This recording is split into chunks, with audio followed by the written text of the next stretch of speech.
Hey, welcome, and today you're joining me from Singapore again, where I'll be flying all the way back to Subang. So, Subang is actually an airport in Kuala Lumpur. It's about, I would say, 20 minutes away from KLC Center, and we'll be taking this airline called Firefly on a ATR 72 aircraft. The interesting thing is, in Singapore, if you don't already know, there is two airports. Today we are in that second airport which people usually don't fly out of. We are at Seletar Airport. Seletar Airport mainly handles business jets and general aviation. However, there is one exception, which is this Firefly flight that comes through to Seletar Airport from Subang twice daily. They are trying to push this to 5 times daily towards Q4 of this year. For an airport that only handles 2 flights a day, I have to say, Seletar Airport is really impressive. There is one single restaurant that you can get light bites such as sandwiches, and there is a very nice and cozy waiting area. However, nothing compares to the biggest selling point of Firefly flights from Seletar Airport, and that is you only need to show up 40 minutes before your flight as opposed to 2 hours if you're flying international. And that is because there is only one airline that flies to this airport and only 2 flights a day. Anyways, bringing us all the way to Subang today is this 14.5-year-old ATR 72 aircraft with the tail number 9 Mike Foxtrot Yankee Foxtrot. Just like all other ATRs out there, boarding is commenced from the rear of the aircraft. The cabin is laid out in a 2-2 configuration with a total of 18 rows. Each seat has roughly 29 inch of pitch.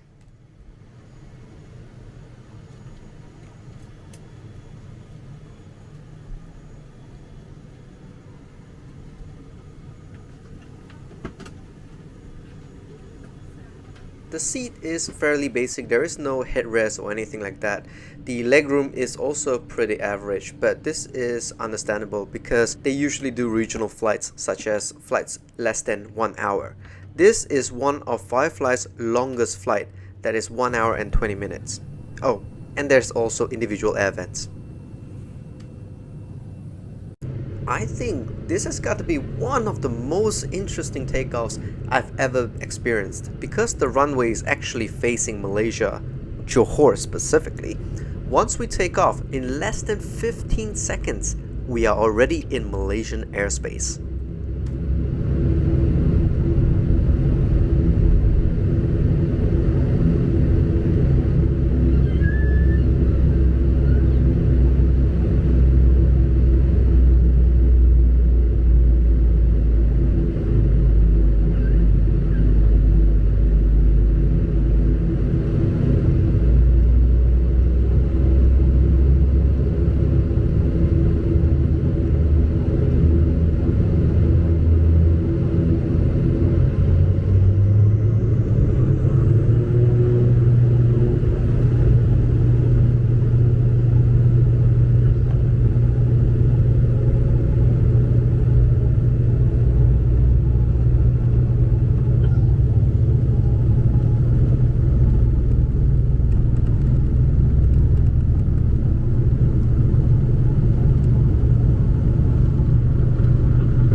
Isn't that really interesting? Anyways, once we were airborne, the cabin crew came around and served us our in-flight light snacks. And I have to say, I'm really impressed by this.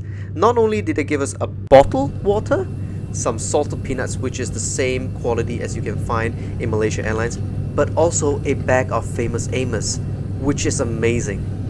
Since there was no in-flight entertainment, I spent the next hour just looking out the window and enjoying the view. This is also a great time for me to ask you to please subscribe and like this video if you find it helpful. I have more videos coming up, so stay tuned. This is a really good flight actually. It's a very good alternative to what we have right now, which is to fly from Changi Airport all the way back to Kuala Lumpur International Airport. Number one, the airport is in Seletar. It's a small airport, so you get through everything fairly quickly, and yeah, no dramas, no hassle whatsoever. And you don't need to be here 2 hours before the flight. You can be here 40 minutes before the flight, and that's perfectly fine. You'll also be landing into Subang International Airport, which is in the city center itself. It's actually closer to Kuala Lumpur than KLIA, which is KL International Airport. The seats are a bit narrow, but the service on this flight was really good. I feel that the service is actually better than Malaysian Airlines, so that's interesting to see. So if you're flying to KL next time, do consider Fireflyz because they're a pretty good airline.